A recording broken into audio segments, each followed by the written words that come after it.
यह विपक्ष लगातार रेजिग्नेशन मांग रहा है। कांग्रेस पार्टी आज देश में प्रोटेस्ट करेगी इस मामले पर कि डॉक्टर भीमराव अंबेडकर इस देश के संविधान निर्माता हैं और देश के अंदर कार्यपालिका, विधायिका, संसदीय व्यवस्था उस संविधान के अनुरूप है और उसी संविधान के तहत संसद में दिए गए बयान पर राजनीतिक विमर्श की शुरुआत हो गई, आरोप प्रत्यारोप शुरू हो गया। लेकिन मूल केंद्र बिंदु यह है कि डॉक्टर भीमराव अंबेडकर की विरासत पर अगर दावा कोई कर सकता है तो हम समाजवादी लोग ही कर सकते हैं। अशोक मेहता के नेतृत्व में समाजवादी पार्टी थी, हमने भीमराव अंबेडकर के खिलाफ उम्मीदवार नहीं दिया, कांग्रेस पार्टी ने दिया, वामपंथी पार्टियों ने दिया।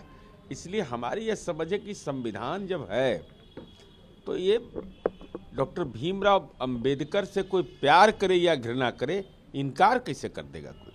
नीतीश जी की कल प्रगति यात्रा की शुरुआत हुई, कैसे इस यात्रा को जेडीयू देखती है, क्या असर होगा? क्योंकि विपक्ष लगातार उनके इस बजट पर भी सवाल खड़े कर रहा है कि 250 करोड़ बेफजूल में खर्च हो रहे हैं। प्रगति यात्रा जो नीतीश कुमार जी के राजनीति में जनता से सीधा संवाद की एक महत्वपूर्ण कड़ी है और स्वाभाविक रूप से, और इससे बड़ा पैमाना क्या होगा, थारू जनजाति की कितनी आबादी है और उसके लिए पावर ग्रिड बाजाप्ता दे करके उनको पावर सप्लाई करना, उनके सशक्तिकरण के लिए तो काम किया ही। और वो दस्यु का आतंक माना जाता था, मिनी चंबल चंपारण, आज वह बिहार का स्विट्जरलैंड हो गया है। और नीतीश कुमार जी ने सतत जीविकोपार्जन योजना से लाभुकों से भी संवाद किया, अब इस यात्रा की आलोचना कर रहे हैं। तो समाधान यात्रा और निश्चय यात्रा जब हुआ था तो आपके मूल संपत्ति में तेजस्वी जी बेच करके लगाए थे क्या? अरे भाई, राजकोष का खजाना जनता के समर्पित कार्यक्रम के लिए है। नीतीश कुमार जी कोई जमीन नहीं खरीदने के लिए वाल्मीकि नगर गए थे, चंपारण में कोई दाखिल खारिज के लिए नहीं गए थे, उम्मीदवार खोजने के लिए नहीं गए थे। प्रगति यात्रा विनाश जिन लोगों ने बिहार को किया है उनको आईना की तरह जनता के बीच भी संदेश जाएगा और राजनीति का भी उनका राजनीति में भी उनके लिए अवसान की परिघटना होगी। जेडीयू और तेजस्वी कह रही है कि ये विदाई यात्रा है, सरकार 25 में हम लोग बना रहे हैं। दावा तो किसी को करने का अधिकार है, उनके पिताजी 24 नवंबर 2005 से दावा कर रहे हैं। अब किससे दिखा रहे हैं हमको पता नहीं है, ये मंत्र का उल्टा असर हो रहा है।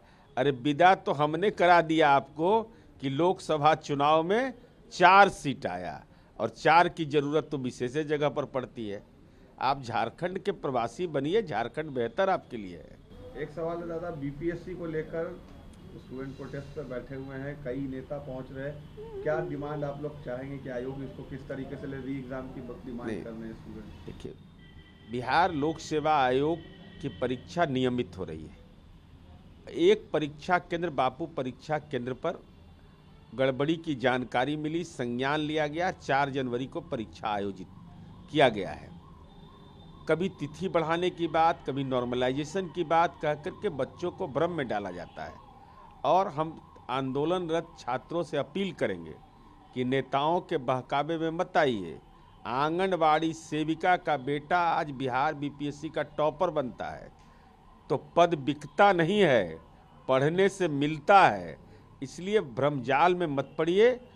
विभिन्न केंद्रों पर जो परीक्षा अगर आयोजित हुई है, अगर कोई भी शिकायत है तो आर्थिक अपराध इकाई ने व्हाट्सएप नंबर जारी किया, ईमेल आईडी जारी किया है, साक्ष्य के साथ दीजिए, उस सरकार उसको संज्ञान में लेगी। ने कहा कि हिंसा में मारा गया और पीटा गया है पुलिस के द्वारा, और हिरासत में ही मारा गया और पीटा गया है, और जो लोग संविधान की रक्षा कर रहे हैं उनके साथ इसी तरीके का व्यवहार किया जा रहा है। देखिए, माननीय राहुल गांधी जी प्रतिपक्ष के नेता हैं और देश के अंदर में न्यायपालिका भी है, कार्यपालिका भी है। अब कार्यपालिका के द्वारा बल प्रयोग की बात उनके द्वारा किया जा रहा है, तो ये पॉलिटिकल इन्वेस्टिगेशन का विषय नहीं है, ये राजनीतिक रूप से इन्वेस्टिगेशन आप करिए। ये कानून को इन्वेस्टिगेशन पर भरोसा रखिए और कानून ही महत्वपूर्ण होता है। राहुल गांधी जी, आपकी सदस्यता चली गई थी तो कानून नहीं और न्यायालय ने ही आपको वापस किया था, इसलिए न्यायालय पर भरोसा करिए और न्यायालय के फैसले पर टिप्पणी करना सही नहीं होता है। और ऐसे मामले को न्यायालय खुद देखता है। देवेंद्र फडणवीस ने भी कहा है कि राहुल गांधी सिर्फ राजनीति करने गए थे। नहीं तो स्वाभाविक है, महाराष्ट्र के माननीय मुख्यमंत्री उन्होंने अपना मंतव्य दिया है तो राजनीतिक संदर्भ उसके हो सकते हैं, लेकिन प्रतिपक्ष के नेता राहुल गांधी जी से अपेक्षा तो की ही जाएगी ना कि भाई देश के संविधान के तहत जब कार्यपालिका है, न्यायपालिका है, संसदीय व्यवस्था है, तो तीनों पर इनको भरोसा कायम रखना चाहिए। अमित शाह से लगातार कांग्रेस ये कह रही है कि अंबेडकर को लेकर जो बयान दिए उसको लेकर माफी मांगे। अब रविशंकर प्रसाद ने भी इस पर बयान दिया और बीजेपी ने कहा है कि कांग्रेस का विरासती था अंबेडकर का अपमान करना। देखिए, डॉक्टर भीमराव अंबेडकर की विरासत पर अगर किसी का हक है तो वह समाजवादियों का हक है। जब डॉक्टर भीमराव अंबेडकर चुनाव लड़ रहे थे तो अशोक मेहता के नेतृत्व में समाजवादी पार्टी ने उम्मीदवार नहीं दिया था, जबकि वामपंथ की पार्टी और कांग्रेस ने उम्मीदवार दिया। तो डॉक्टर भीमराव अंबेडकर इस देश के संविधान निर्माता, इनका अपमान कैसे कोई कर सकता है? और अगर करेगा तो इस देश के संसदीय लोकतंत्र पर ही सवाल खड़ा हो जाएगा। भाई संसद में भी अगर अपनी बात कोई कह रहा है तो डॉक्टर अंबेडकर के बदौलत ना।